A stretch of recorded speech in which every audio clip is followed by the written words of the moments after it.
Hello everyone! Magandang buhay po sa lahat. Welcome back po dito sa aking Mathematics Tagalog tutorial. Sa video na ito, ipapaliwanag ko sa inyo how to represent outcome of experiment in a form of table and tree diagram. So ano nga po ba yung table to represent outcomes of experiment? So ang table po, ang components niya ay we have rows and columns. Okay, so paano po mag-create niyan? And also, ano naman po yung tree diagram to represent outcomes of experiment? Ito po yung sample ng tree diagram. Okay? So, paano po mag-create ng tree diagram at table to represent outcome of experiment? Magpipresent po ako ng examples at ipapaliwanag ko po sa inyo yan step by step. Okay, so let's start for number 1 example. Use a table and tree diagram to identify all the possible outcomes of tossing a coin and rolling a die at a time. Okay. So, gagawa daw tayo ng table and tree diagram to identify or to represent the possible outcomes of tossing a coin and rolling a die at a time. Okay, so ito po yung tossing a coin. Okay? If you tossed one coin. So, how many possible outcomes are there? Okay? And also, here, rolling a die. Okay? So, what are the possible outcomes when you roll a die? Okay, so paano po natin yan gawin ng tree diagram? So, unahin ko pong i-present sa inyo yung tree diagram of this problem. Okay, so first, if you toss a coin, there are two possible results. We have head or tail. So, sa coin, dalawa lang po ang faces ng coin. Ito po ay head or tail. So, yan po para sa coin. How about yung possible results of rolling a die? If you roll a die, there are 6 possible outcomes because dito po sa ating die, there are 6 faces. At ang bawat face po ng die ay mayroon pong number. Let us say yung nakaharap po dito, ito pong top ay there are 6 dots. So, this is number 6. Ito pong side ay 3 dots. So, yung number po dito ay 3 at ito po ay 2. And then the rest ay yun po yung hindi nabanggit from 1 to 6. Okay. So, it's either 1, 2, 3, 4, 5, 6. Ito po yung mga possible outcomes when you roll a die. Now, ang gagawin po natin ay i-combine po natin yung tossing a coin, yung possible outcome niya, at yung possible outcome ng rolling a die. Kasi sabi niya, at a time.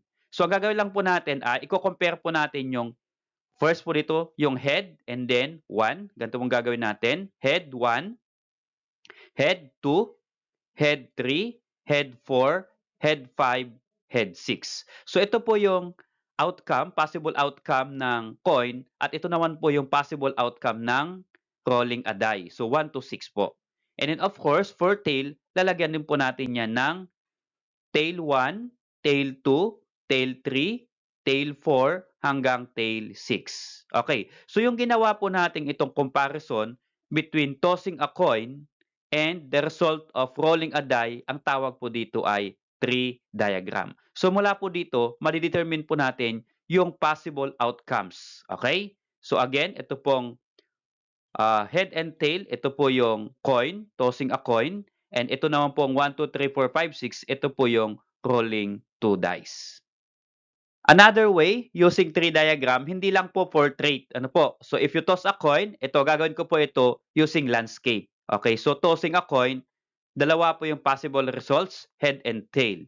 And we're going to combine with the possible results of rolling a die. Ito po ay 1, 2, 3, 4, 5, 6. So, pwede mo pong gantong pattern yung ating tree diagram. Ano po? So, itong tawag po dito ay landscape. So mula po dito sa tree diagram ay ma-determine po natin yung all the possible outcomes. So paano po i-determine? Ito po yung head 1, ilalagay po natin yan. Okay, ito po yung kanyang possible outcomes. Head 1, ito po, H1. Head 2, H2. Head 3, H3. Head 4, H4. Head 5, H5. Head 6, H6. Ito po yung para sa head. At ito naman po ay tail 1 hanggang tail 6. Ito po yun. Okay, so these are the possible outcomes of tossing a coin and rolling a die at a time. So makakount din po natin yan kung ilan po yung possible outcomes. So kapag i-count po natin ito lahat, 1, 2, 3, 4, 5, 6, then another 6, there are 12. Okay, so ilalagay po natin dyan, there are 12 possible outcomes. Okay, so how about if you're going to present the problem using table format? So paano naman po pag gagawin po nating table yung tossing a coin and rolling a die at a time? So sa table ganito lang po 'yan, okay? So we have rows. Yung first row po natin dito ay die. Ang possible outcomes po ng die ay 1, 2, 3, 4, 5, 6. So wala na pong iba. So ilang po ilalagay natin because these are all the possible outcomes of rolling a die. And for column, ito po sa pababa, ay tossing a coin. And there are only two results or possible outcomes for tossing a coin. It's either head or tail. And then, dito po sa part dito sa loob ng ating table ay yung combination po ng die and coin. So ito po ay ets, ang nakatapat po niya ay 1, so ets 1, okay? Here, ets, then 2, so ets 2. Next ay ets 3, so ets and then tatapat po ay 3 hanggang ets 6, okay? Then sa last row, we have t and then 1, so we have t1, tail 1, then tail 2, then tail 3, then tail 4, tail 5, until tail 6. So, ito pong nandito na sa loob ng table, ito na po yung possible results. Okay? So, head 1, head 2 hanggang head 6, tail 1, tail 2 hanggang tail 6. So, if you're going to count, ito po ay 6 plus 6, that is equal to 12. And of course, pwede mo rin pong ilagay yung or ma-identify yung different outcomes from this table. Okay?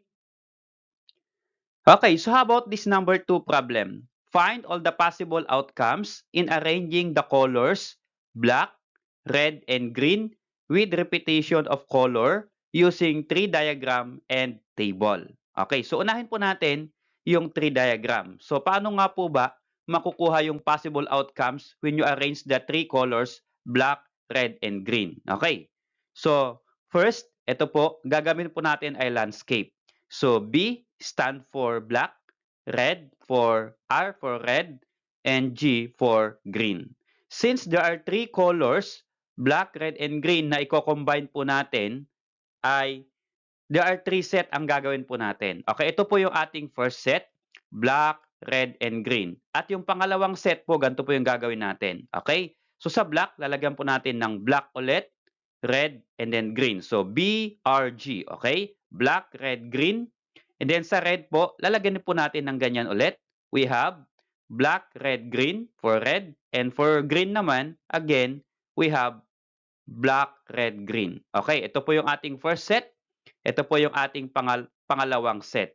Since tatlo po yung colors na i-combine po natin, dapat tatlong set din po yung gagawin natin. So again, lalagyan din po natin itong second set na ito. So black, lalagyan din po natin ng black, red, green. Okay, dito po sa red, lalagyan din po natin ulit black, red, green. And then G, green, we have black, red, green. So ganyan po yung gagawin po natin lahat nilalagay, black, red, green, hanggang po dun sa dulo. Okay, so ito po yung first set, second set, and third set. So bakit po 3 sets po ang ginawa natin? Because there are 3 colors na i-combine po natin. Okay? So ngayon, mula po dito sa ating tree diagram, ay makukuha po natin yung possible outcomes. So paano nga po ba yung pagkuha ng possible outcomes dito sa ating tree diagram? So unahin po natin sa taas, pababa. So we have black, black, black. Okay? Ganito po yung pagkuha. And then, black, black, red. And then, black, black, green. So ito po, lalagay ko po dito. Ito po yung first set. Okay?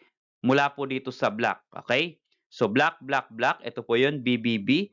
Then BBR. Okay, this one. And then BBG. Okay, ito po. So guhitan ko. Itong tatlo po na ito, ay ito po yung nauna. Okay? Then itong second set po, ito na po ulit. Tatlo siya. Okay? And then third set, ito po yung tatlo. So, ibig sabihin, ito pong 1, 2, 3, ito na po yung kanilang possible outcomes. And then, syempre, kukunin natin lahat hanggang dito po sa dulo. Okay, so, idudugtong po natin, ibinaba ko na po, kaya yung close and open braces po natin or bracket ay nandito po sa magkabilang gilid. So, lahat po ito po yung different possible outcomes. Okay? So, wag ko po kayo malilito sa pagkuha. pababa lang po yung pagkuha ng letter. Okay? So, ang dulo po natin ay green, green, green. Ito na po yun sa pinakang dulo. Okay? So, this how we create a tree diagram. So, pwede naman pong portrait, kaya lang maliit po yung space natin.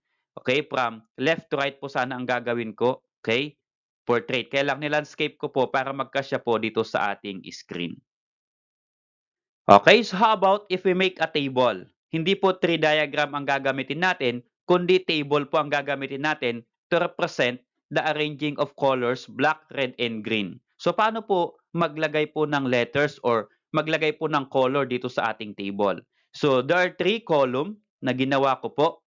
Ang 3 column na yan ay for red or for black, red, and green. Okay. So ito po yung unang step na gagawin natin. So, again, tatlo po yung colors, kaya tatlo po yung ating column. So, black, red, and green. And then, ito pong black, lalagyan po natin ng black pababa. Gawin din po sa red, red din po pababa. And then, last po ay yung green, green po pababa. Okay? So, yan po yung black, red, and green. So, isa pa lang po yan. Okay? So, pangalawang set na ilalagay po natin, na itatabi po natin, ay since 3 po ito, by 3 po yung gagawin natin. Paano po?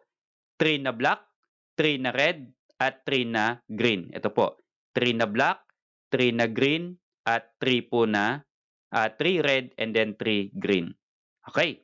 So, gawin din po yung ilalagay natin sa pangalawa po dito. Ano po? Dito sa red. Lalagay din po natin yan. 3 black, 3 red, at 3 green. Hanggang po dito sa dulo, sa last column natin, lalagyan din po natin ng 3 black, 3 red, at 3 green. Okay. So, tagdalawa na po. Dapat po tatlo po ang involved sa isang arrangement kasi tatlo po yung kulay. So, dalawa pa lang po yan. So, next po na itatabi natin dito sa table ay yung tatlong color. Okay? So, black, red, green. O, ganyan na po yung ilalagay natin na pangatlo. Okay? Black, red, green. Then, pababa, black, red, green ulit. And then, sa baba, black, red, green. Ganoon din po yung gagawin natin. Sa lahat, tatabihan po natin ng black, red, green para makompleto po yung tatlo. Okay? Kasi i-arrange natin yung colors na tatlo. So, dapat tatlo po yung involved dito. So, ito na po yung table para po dun sa arranging colors of black, red, and green. So, black, black, black, black, black, red, black, black, green, black, red, blue, black, red, black, black, red, red, and so on. Okay. So, ito pong tatlong kulay ay naulit po dito po ba? At meron po tayong pattern. Okay? Black, black, black, red, red, red, and green, green, green. Okay. So, all in all, kapag i-count po natin ito, there are 27 possible outcomes. So, bakit po kaya 27 possible outcomes? So, tatlo po yun. Multiply po natin ng tatlong beses. Ano po? 3 times 3, 9. 9 times 3, 27. Kaya there are 27 possible outcomes. Yun po ay kapag pwedeng i-repeat yung color. Nakalagay po kasi dito, repetition of color or with repetition of color. Ibig sabihin, pwede pong ma-repeat yung color. Okay? So kapag no repetition of color is allowed, iba naman po yung situation nun. Okay? How about this problem number 3? Amboy plans to have 3 children. List all the possible combinations of gender of the children's he might have using a tree diagram and table. Okay. So si Amboy daw ay wants to have 3 children. So paano natin ililits yung possible combinations of the gender of the 3 children? Okay. So ganito po, gamitin po natin first yung tree diagram. So Amboy and wife, of course, para magkaroon ng children, kailangan po ng asawa. So Amboy and wife. And then, kapag sa first baby nila, there are 2 possible gender. It's either boy or girl. Ito po yung first child nila. Okay? Second child, again, of course, it's either boy or girl. Okay? So, first child, boy or girl. Second child, boy or girl. At lalagyan din po natin ulit ito ng boy or girl. Okay? And then, since tatlo po yung children na gusto nila, ito po yung pangatlong children. Okay? So, again, sa boy, boy or girl, lalagyan po natin ulit, boy or girl, and then boy or girl. Okay, so, ito po yung tree diagram ng having three childrens. Again, ito po ay first children, boy or girl. Ito po yung second children. So lalagyan po natin yung boy ng boy or girl at yung girl ng boy and girl. Okay? Ito po yung second children. And for the third children, ito na po. Lalagyan po natin ulit lahat. Ito pong boy, boy or girl, girl, boy or girl, and then boy or girl, boy and girl. Okay, so ito po yung third child. So here, kapag ililist po natin yung possible children's possible combinations, ito po ay boy, boy, boy, and then we have boy, boy, girl. Okay, ganito po pababa. Okay, so ito yung ating possible outcomes. Boy, boy, boy, ito po yon. Boy, boy, girl. Okay, this one. Boy, girl, boy. Okay, this one. Boy, girl, girl. Okay, this one. Okay, ito na po yung first set para sa una. And then ito po yung pangalawang set dito. Girl, boy, boy. Okay, this one. Girl, boy, girl. Okay, this one. Boy, girl, boy. Okay, this one. And then girl, girl, girl. Okay, this one. So how many all in all are the possible outcomes? There are 8 possible outcomes. Okay, so 1, 2, 3, 4, 5, 6, 7, and 8. So there are 8 possible outcomes of having 3 childrens. Okay, so how about kung ipipresent po natin using a table? So again, sabi natin kanina, yung three children, kapag ililist po natin ng combination ng gender ay there are 8 possible outcomes. So paano po natin i-represent using table? Okay, first, ito po ang gagawin natin. Lagyan po natin yung first column ng 4 na boy at 4 po na girls. Okay, 4 boys, 4 girls. Okay, so tatlo po yung combination, isang combination po yan. Okay, so pangalawa pong child, ganito po yan. Pangalawang child ay tagdadalawa po, boy, boy, girl, girl, boy, boy, and then girl, girl po yan. Okay? And then sa pangatlo po, ang gagawin po natin dyan ay, okay, interchange po natin. Boy, girl, boy, girl, boy, girl, and boy, girl. So ito pong boy, boy, boy, ito po yung first combination, boy, boy, girl, second combination. Kaya kung bibilangin po natin, either are 8. Ano po? Ito po ay 1, second combination, third combination, fourth, fifth, sixth, 7, and then 8.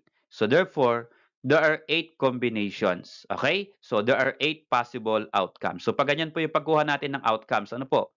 Boy, boy, boy, boy, boy, girl, girl, boy, and then hanggang po dito sa baba.